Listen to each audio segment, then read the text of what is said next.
Fertiliti adalah bilangan sebenar kelahiran dan kesuburan bagi kemampuan seseorang wanita untuk melahirkan anak. Pertumbuhan penduduk bagi sesuatu negara bergantung kepada bilangan kelahiran. Pengurangan akan mengecilkan saiz penduduk, manakala lebihan pula akan menambahkan bilangan penduduk. Kesuburan manusia merupakan satu proses semula jadi yang bertanggungjawab terhadap penggantian biologi dan pemeliharaan masyarakat supaya terus wujud. Ini bermakna tanpa kesuburan penduduk tidak akan bertambah.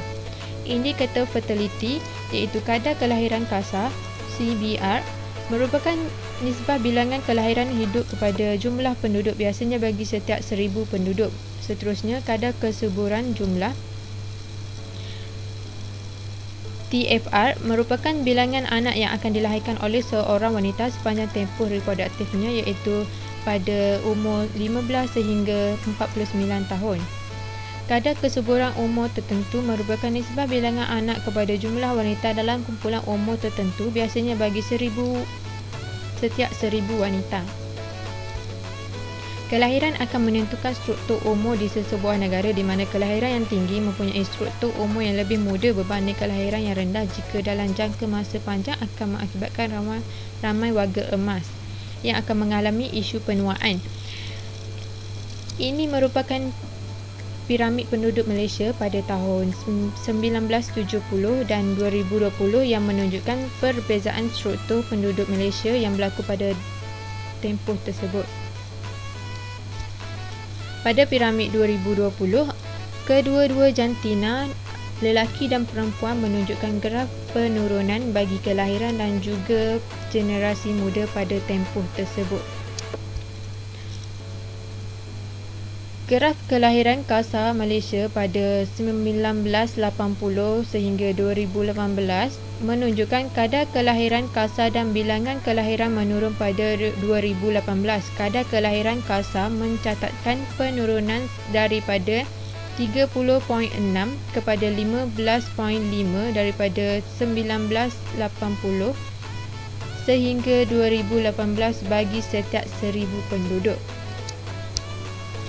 Graf kadar kesuburan jumlah TFR pada 1970 sehingga 2018 menunjukkan kadar kesuburan jumlah menurun sejak 28 tahun yang lalu dan mencatatkan penurunan daripada 4.0 bayi kepada 1.8 bayi.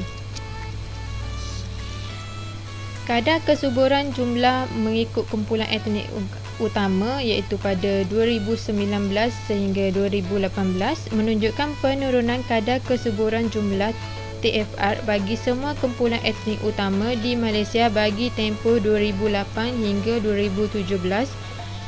Bumi Putera konsisten mencatatkan kadar kesuburan jumlah melebihi paras penggantian manakala etnik Cina dan India berada di paras penggantian.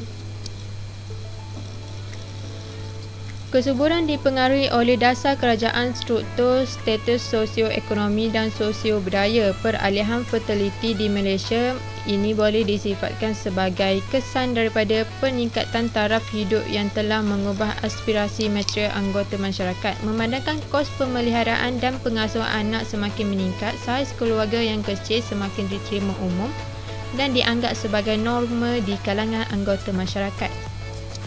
Perkhidmatan perancang keluarga dan kaedah kontraseptif yang semakin canggih dan efisien pula telah mempertingkatkan lagi pengawalan fertiliti di kalangan semua lapisan masyarakat. Program perancang keluarga telah dilaksanakan secara meluas baik di bandar maupun di luar bandar. Trend kesuburan yang berlaku di negara maju dan membangun, contohnya di Malaysia, dasar ekonomi baru memberi banyak peluang peningkatan pendidikan kepada wanita sehingga mengupayakan mereka memperolehi kemahiran dan pekerjaan yang lebih baik.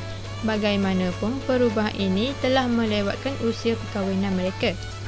Tambahan pula, perkembangan dalam sektor industri dan perkhidmatan yang semakin pesat sejak tahun 1970-an telah meningkatkan permintaan untuk tenaga buruh wanita. Keadaan ini secara langsung atau tidak langsung telah mempengaruhi jangka masa kelahiran anak pertama dan memendekkan tempoh reproduktif seseorang wanita.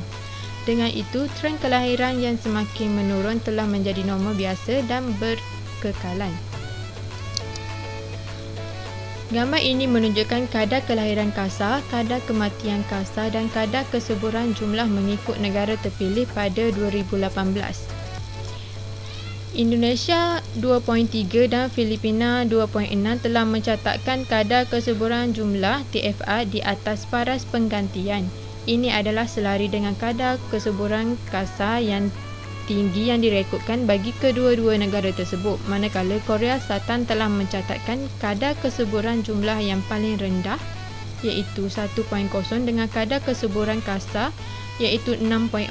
Secara keseluruhan dapat dirumuskan bahawa taraf pendidikan, umur serta pekerjaan mempunyai perkaitan yang rapat dalam menentukan kadar kesuburan wanita.